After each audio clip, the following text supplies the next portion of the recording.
आप सबों को मेरी ओर से जय मसीह की। प्रभु यीशु मसीह के अद्भुत और सामर्थ्य नाम में आप सबों का स्वागत करता हूं। फिर एक बार परमेश्वर ने हम सबको परमेश्वर का वचन सुनने का अवसर दिया, इसके लिए प्रभु को बहुत बहुत धन्यवाद देता हूं।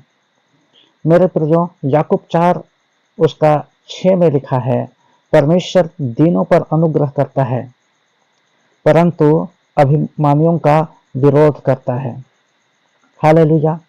परमेश्वर दीनों पर क्यों अनुग्रह करता है और क्यों अभिमानियों का विरोध करता है? क्योंकि परमेश्वर स्वयं दीन है, नम्र है।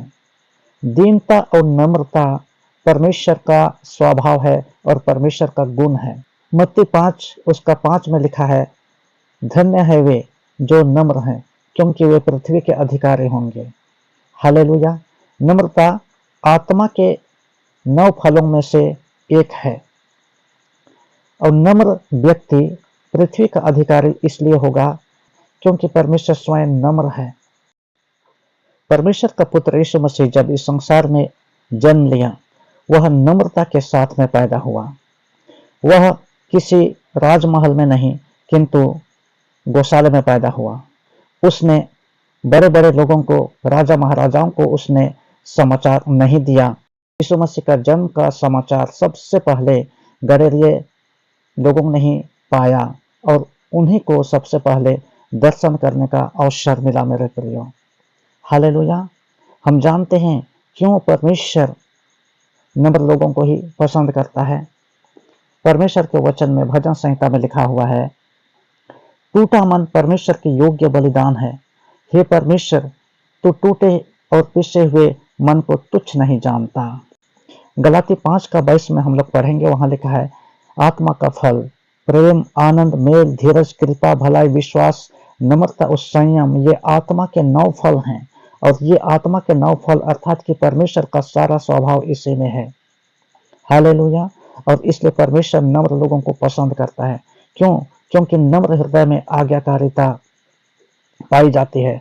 नम्र हृदय में प्रेम पाया जाता है, सहनशीलता, संयम, सब कुछ नम्र हृदय में ही पाया जाता है।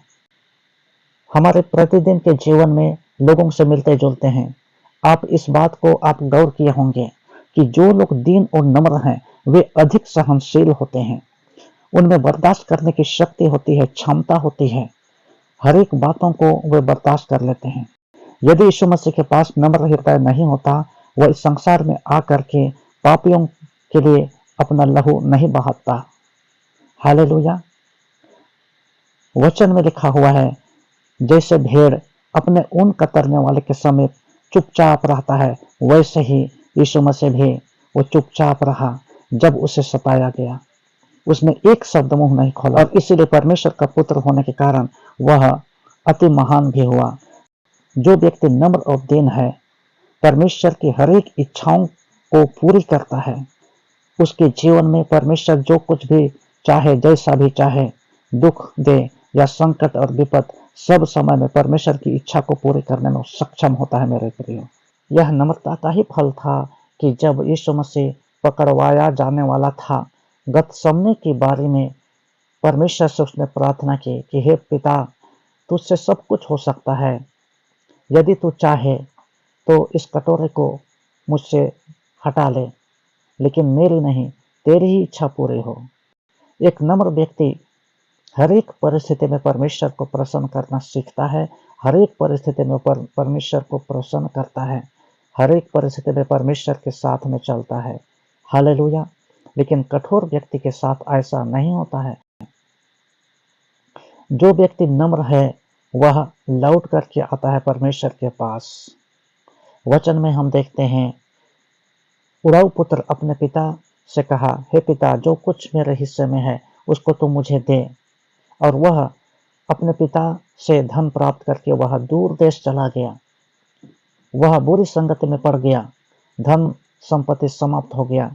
लेकिन एक दिन वह बैठ करके सोचता है, बोलता है कि मेरे पिता के घर में नौकर चाकर भी पेट भर खाते हैं, तृप्त होते हैं, और मैं यहाँ भूखा रह रहा हूँ।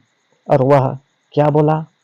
उसने कहा, इसलिए अब मैं उठूंगा और अपने पिता के पास मैं जाऊंगा और उससे कहूंगा, हे पिता, मैंने परमेश्वर की दृष्टि में और तेरी दृष्टि में मैंने पाप किया है। अब मैं इस योग्य नहीं रहा कि मैं आपका पुत्र कहलाऊं, किंतु एक दास के समान तो मुझे स्वीकार कर ले। हालेलुया। और वह लौट करके आता है और वह अपने पाप को, अपनी बुराई को उजागर करता है, वो मानता है अपने पिता के पास, और उसके बाद अपने पिता के द्वारा वह स्वीकार कर लिया जाता है। हालेलुया। जब हमें नम्रता होगी तभी हम अपने पापों को मान सकते हैं। नम्र व्यक्ति ही अपने पापों को मान सकता है, मानता है, अपनी गलतियों को मानता है, सुधारता है, मन फिराता है, और तब वह अपने पापों को छोड़ सकता है। हालेलुया। लेकिन एक कठोर हृदय वाला व्यक्ति, अभिमानी, अहंकारी और घमंडी व्यक्ति अपने पापों को कतई नहीं मानेगा। वो सोचेगा कि मैं जो कुछ भी करता हूँ वो मैं सही करता हूँ। लेकिन नम्र व्यक्ति हर एक बातों को सह लेता है, बर्दाश्त कर लेता है। परमेश्वर की यही इच्छा है, और इसलिए वचन में लिखा हुआ है कि नम्र लोग पृथ्वी के अधिकारी होंगे। हालेलुया। मेरे प्रियो, आप सोचिए, वचन में लिखा हुआ है बाइबल में, संसार का सबसे अधिक नम्र व्यक्ति मूसा था, और इसीलिए नम्रता के कारण ही जब इस्राएली मूसा की अगुवाई में मिस्र से वे लोग किनान की ओर प्रस्थान कर रहे थे, रास्ते में मूसा का उन्होंने विरोध किया। जब कहीं उनको भूख लगा, जब कहीं उनको प्यास लगी, संकट और विपत्तियां आई, समस्याएं आई, मूसा के ऊपर में लोग बिगड़ते थे, बुड़बुड़ाते थे। वे कहते थे कि मूसा, हम तो मिस्र देश में ही ठीक थे, तूने हमको यहाँ पर क्यों लेकर के आया? तूने हमको यहाँ पर मरने के लिए लाया है। क्या हमारे लिए मिस्र में कब्र नहीं थी? हम तो वहां मनमाना भोजन करते थे, जो चाहते थे सो हम पाते थे। वे लोग अपनी दशा को पसंद कर रहे हैं, जिस दशा से परमेश्वर ने उनको छुड़ा करके लाया। किंतु परमेश्वर उन पर क्रोधित होकर के उनको नाश करना चाहता था। लेकिन मूसा परमेश्वर से क्या प्रार्थना करता था? आप पढ़े होंगे बाइबल में, वो हमेशा प्रार्थना करता था, हे प्रभु, इनके पापों को क्षमा कर दे। यदि तो इनको नाश करना चाहता है तो मुझे भी नाश कर दे, मेरे नाम को जीवन की पुस्तक से हटा ले। उनके लिए वो प्रार्थना करता था और क्षमा मांगता था, और इस तरह से परमेश्वर उनको नाश नहीं किया। हालेलुया। ये मूसा का ही प्रार्थना था। क्यों? क्योंकि मूसा नम्र व्यक्ति था। नम्र व्यक्ति होने के कारण वह उनके गलतियों के लिए वो क्षमा मांगता था, उनकी गलतियों को सहता था, बर्दाश्त करता था, और अंत तक वह परमेश्वर से प्रार्थना करता ही रहा। हालेलुया। नीति वचन 22 का 4 में लिखा हुआ है, नम्रता का फल धन, महिमा और जीवन होता है। और इसलिए नम्र व्यक्ति पृथ्वी के अधिकारी होते हैं। परमेश्वर वो चाहता है कि हम नम्र बने, दीन बने। स्वर्ग में किस बात के लिए युद्ध हुआ? आराधना के लिए युद्ध हुआ। परमेश्वर ने लूसीफर को आराधना करने के लिए बनाया था, इसलिए बनाया था कि परमेश्वर की वो महिमा करें। किंतु वह अति सुंदर होने के कारण उसमें घमंड उत्पन्न हो गया और घमंड करने लगा। एक दिन वो सोचने लगा, मैं क्यों इसकी आराधना करूं? आराधना तो मेरी होनी चाहिए।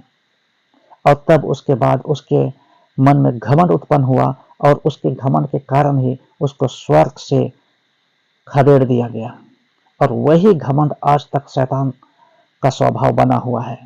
और इसलिए वचन में लिखा हुआ है, घमंडी और अहंकारियों को परमेश्वर आत्मा से घृणा करता है, किंतु टूटे हुए लोगों को, टूटे मन और पिसे हुए लोगों को परमेश्वर वो स्वीकार करता है। मेरे प्रियो, भजन संहिता 51 का 17 में लिखा हुआ है, टूटा मन परमेश्वर की योग्य बलिदान है। हे परमेश्वर, तू टूटे और पिसे हुए मन को तुच्छ नहीं जानता। हालेलुया। आज भी जब परमेश्वर का वचन का हम प्रचार करते हैं, ये नम्र ही लोग होते हैं जो परमेश्वर के वचन को स्वीकार करते हैं, विश्वास करते हैं, बपतिस्मा लेकर के उद्धार पाते हैं। और परमेश्वर के वचन को ग्रहण करना नम्रता के बिना संभव नहीं है। कितने लोग आज परमेश्वर के वचन को सुन रहे हैं, ऐसी बात नहीं है कि परमेश्वर का वचन प्रचार नहीं हो रहा है, हो रहा है। सबके कानों तक पहुंच चुका है, सब जाति और सब लोगों के पास पहुंच चुका है और सबने सुना, लेकिन वे लोग नम्रता नहीं होने के कारण परमेश्वर के वचन का इनकार कर रहे हैं। और इसलिए मेरे प्रियो, परमेश्वर से हमको प्रार्थना करनी है कि परमेश्वर हमें और अधिक नम्र बनाए। नम्र हृदय वाला व्यक्ति महिमा पाता है। नम्र हृदय वाला व्यक्ति परमेश्वर की निकटता को प्राप्त करता है। हालेलुया। आज के लिए बस इतना ही। यदि आपको यह वचन अच्छा लगा तो कमेंट करना ना भूलें, लाइक कीजिए और शेयर कीजिएगा। मिलते हैं अगले वीडियो में। प्रभु आप सबों को बड़ी आशीष दे। जय मसीह की।